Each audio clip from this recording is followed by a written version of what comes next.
New York, October 1907. There is no Federal Reserve, no central bank to call when the panic comes, only one man. The most powerful financier in America in his 70s, working from a private library on Madison Avenue. The story that comes down to us is of a shut door. The titans of Wall Street kept in their chairs until they agreed to save the system themselves.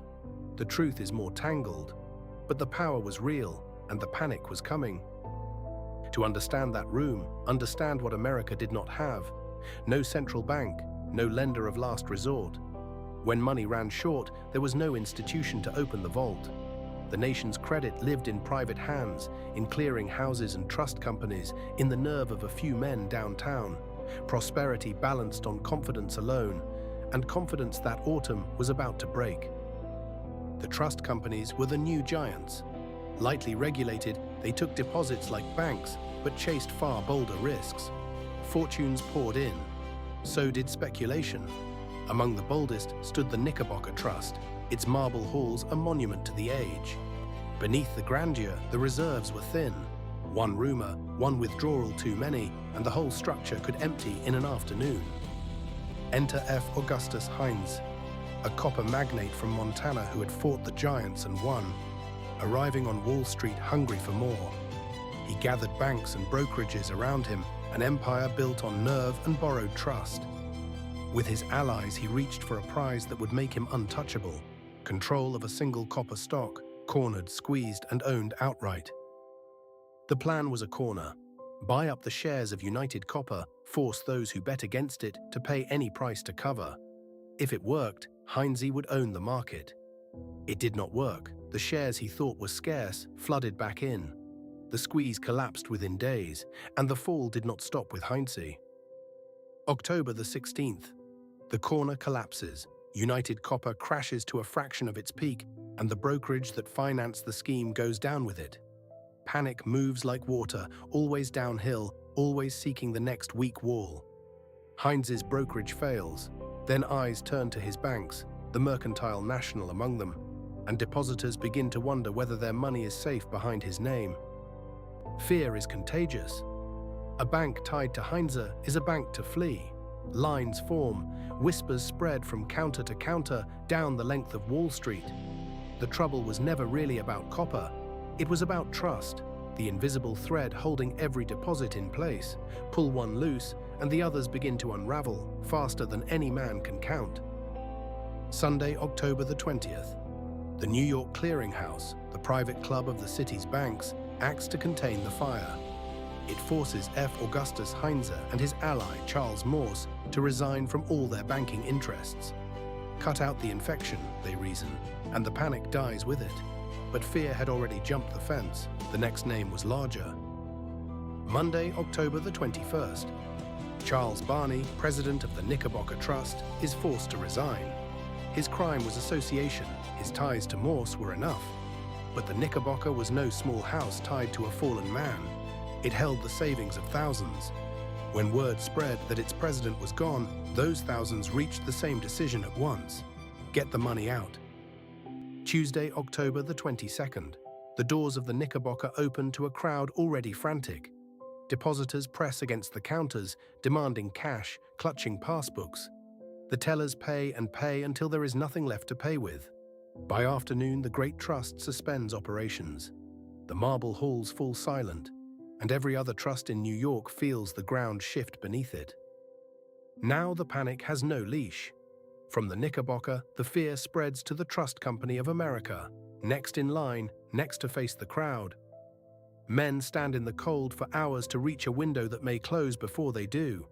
This is no longer one bank, one man. It is a system draining itself dry, dollar by frightened dollar. Into this walks J. Pierpont Morgan, 70 years old, ailing, summoned back to the city he had ruled for decades. He sets up headquarters in his private library and begins to gather the reports. Who is solvent? Who is doomed? Who is worth saving? With no central bank behind him, Morgan makes himself the only authority left: judge, banker, and last resort combined. Wednesday, October the 23rd. Morgan chooses his line. The Trust Company of America will be defended. he summons the other trust presidents and demands they pool their money to keep it standing. They hesitate, they argue, they resent being cornered, and they pay. The crowd at the windows is met that day with cash, and the wall holds for one more hour. But Morgan will not spend blindly. He sends his men into the books of the failing houses, ledgers spread across desks through the night, sorting the salvageable from the lost. Some institutions he lets fall, others he shields. Every decision is a wager with the whole system as the stake.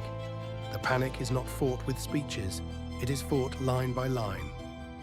Thursday, October the 24th. Help arrives from Washington. Treasury Secretary George Cortelyou agrees to deposit federal money in New York's banks, funneling government dollars into the fight. It is not a rescue by the state. There was no machinery for that. It is the government handing its cash to Morgan's cause and trusting him to spend it well. The line holds another day. Still, the pressure builds.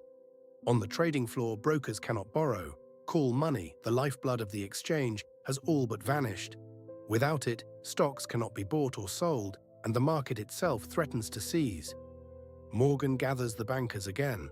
He demands they conjure liquidity from nothing, on the spot, or watch the exchange close its doors before the closing bell.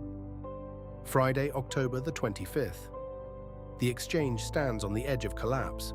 Morgan raises the funds to keep it trading minutes before it would have shut. A closed exchange would signal to the world that America had failed. He will not allow the signal to be sent. Crisis is averted again, narrowly, exhaustingly, and every man involved knows the next blow is already coming. Sunday, October the 27th. A new petitioner arrives. The city of New York itself is running out of money. Its officials come to George Perkins, Morgan's partner, with a warning. Without fresh funds, the city cannot meet its obligations. The greatest metropolis in America is days from default. The panic that began with copper now threatens the pavement under a whole city. Tuesday, October the 29th. Morgan acts to save the city. He arranges the purchase of $30 million in New York City bonds, quietly before word can spread. The transaction is discreet by design. Panic feeds on announcements.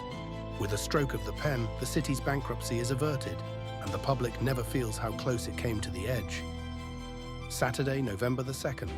Just as the fever seems to break, a fresh danger surfaces. Moore & Schley, a major brokerage, is near collapse. Its loans are backed by the stock of the Tennessee Coal, Iron and Railroad Company.